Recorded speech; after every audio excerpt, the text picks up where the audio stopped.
Helpful for life. That wraps up the tips for cast iron. Let's talk about some people's favorite thing to handle, the wood. Fortunately, wood is a little simpler to clean and maintain than cast iron is, but let's dive in. With wood, you can just hand wash it like you would most anything else, using soap and water. One key thing to keep in mind though is let it air dry completely. Even if you towel it off, make sure you leave it out so it dries fully before you put it away.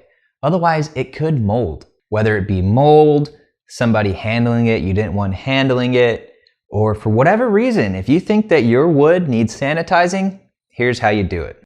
Simply spray a vinegar water mixture onto your wood and then let it air dry. Use 3 parts of water to 1 part distilled white vinegar. But what if your wood is stanky? For example, if you use garlic on a cutting board or something like that. I've got a solution for you, although it's a little rough. Grab that same salt you got for the cast iron and shake it all over your wood. Then get a lemon, cut it in half, hi-ya! And use that lemon to scrub the salt all over your wood. Squeeze the lemon as you go so the juices gets all over your wood. You want those juices to work their magic. Once you have your wood all covered in that salty, lemony mixture, let it dry out and get a little crusty. Let it completely air dry.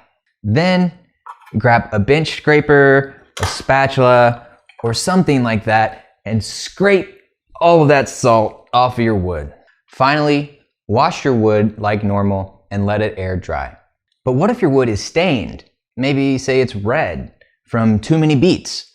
Well, I have the solution for you. All you need to do is get a baking soda and water paste and rub it all over your wood. Then simply wash it like normal and let it air dry. For extra good wood maintenance, you should oil your wood regularly.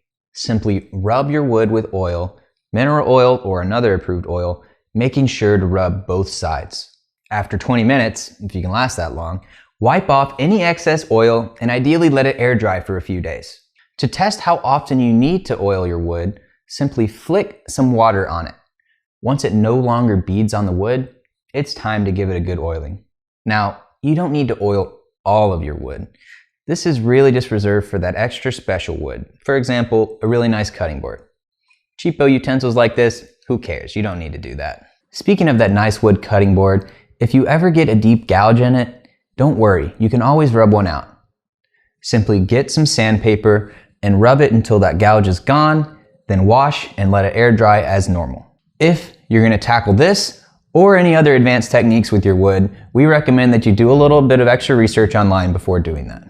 You've got cast iron down, and now you know how to handle your wood as well. Let's move on to even more exciting topics like how to clean and maintain your countertops.